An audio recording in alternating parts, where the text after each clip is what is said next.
ભાઈ આ કંડોળાની અંદર આ માતાજીનું લીરબાઈનું ધામ છે. અહીંયા ધામની અંદર આ નજીક જ આ જગ્યાની અંદર આ પવિત્ર જગ્યા છે કંડોળાની. પણ અહીંયા બકાલાની જેમ બેસાય છે. જ્યારે જોઈએ ત્યારે ભાઈ કીએ થઈ કે અહીંયા જ મળે આમ જ અહીંયા છે એટલે આગળ આગળ અમે આ જોઈએ તારીખે જોઈએ ત્યારે મળે છે.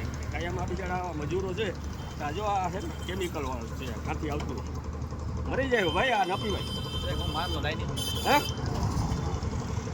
જો અહીંયા આ રાણા કંડોળાનો જે હાઈવે છે રામદેવીર બાપાનું મંદિર પણ અહીંયા બાજુમાં છે અને ખોડિયારાયનું મંદિર છે ને ભાઈ ખોડિયારાયનું મંદિર છે એની બાજુમાં જોવું છે આ રીતના દારૂ ખુલ્લે આમ બેસાય છે ભાઈ લઈને આવ્યો સરસ. રાણા કંડોળાની પવિત્ર ભૂમિ પવિત્ર એટલા માટે કે ત્યાં સંતોના બેસણા છે, જ્યાં મેરકુંડની જગદંબા માં લીરબાઈમાં પણ જ્યાં બેઠા છે, જ્યાં જીવતા સમાધિ લીધી હતી, એટલે પવિત્ર જગ્યા કહેવાય છે.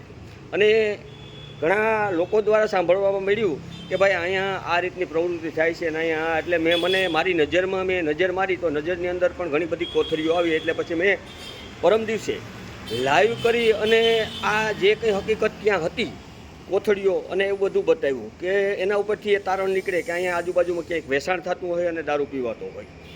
એટલે અને આ પ્રવૃત્તિ ખરેખર ન થવી જોઈએ. ત્યાં મંદિર ત્યાંથી મા જગદંબાનું મંદિર છે એ પણ નજીક હોય અને એ જ રસ્તા ઉપર આગળ જતાં સંત શિરોમણી અમારા જે રાણા કંડોળાની અંદર બધા 18 વરણની અંદર એ પણ પૂજનીય છે એવા આગળ એના પણ બેસણા છે સંત દેવું ભગત.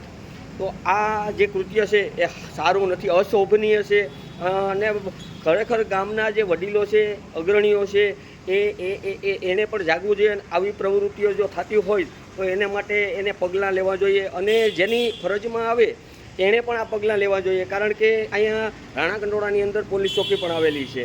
એ પછી બીજા દિવસે જ્યારે એ બાજુ હું નીકળ્યો ત્યારે એ વાત પણ સાંભળી કે આ બાજુ એના અડાઓ આવેલા છે અને ત્યાં દારૂઓ ખૂબ વેચાય છે. તો એક જ વ્યક્તિ મને સામો મળ્યો. મેં કીધું ભાઈ થેલીની અંદર શું છે ને થેલીની અંદર ચેક કર્યું તો એ થેલીની અંદર દારૂ નીકળ્યો અને દારૂ ત્યાં આજુબાજુમાંથી જ લઈને આવ્યો. તો મેં પૂછ્યું ક્યાંથી, તો એની એ સ્થળે બતાવ્યા કે અહીંયા જોઈએ એટલો ગમે ત્યારે મળે છે એ કે.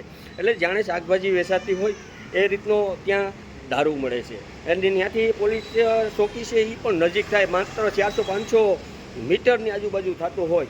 તો એ તંત્ર ખરેખર તો જાગવું જોઈએ અને આવી પ્રવૃત્તિઓ બંધ કરાવવી જોઈએ. આ મા જગદંબાની ભૂમિ છે, આ દેવ ભગતની ભૂમિ છે અને આ ભૂમિની અંદર આ શોભે નહીં. એટલે ત્યારે મેં આ પછી પોસ્ટ સોશિયલ મીડિયા દ્વારા પણ જાણ કરી કે ભાઈ અમે આ 8 દિવસની મુદત આપીએ છીએ. 8 દિવસની અંદર આ પ્રવૃત્તિઓ આવી આ ધામની અંદર ન થવી જોઈએ. આ ધામની અંદર આવી પ્રવૃત્તિઓ થશે તો એસપી સાહેબને અમે 8 દિવસ પછી રજૂઆત કરીશું પોરબંદર.